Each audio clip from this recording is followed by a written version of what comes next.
You, my friend, are not in a season of waiting, you are in a season of preparation.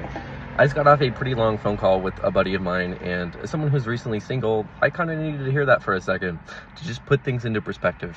You know, a common piece of advice that I give people who are in the same walk of life that I am in is that sometimes God does something in you before he does something for you.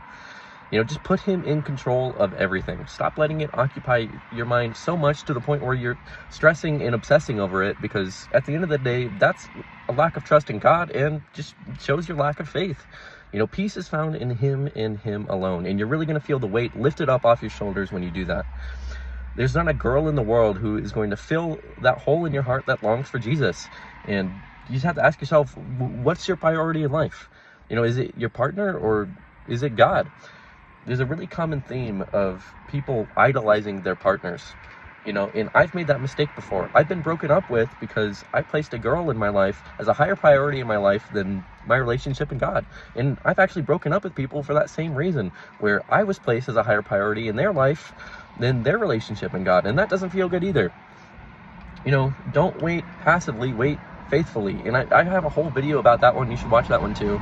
But just trust that he's never going to allow you to miss out on the person that he has meant for you.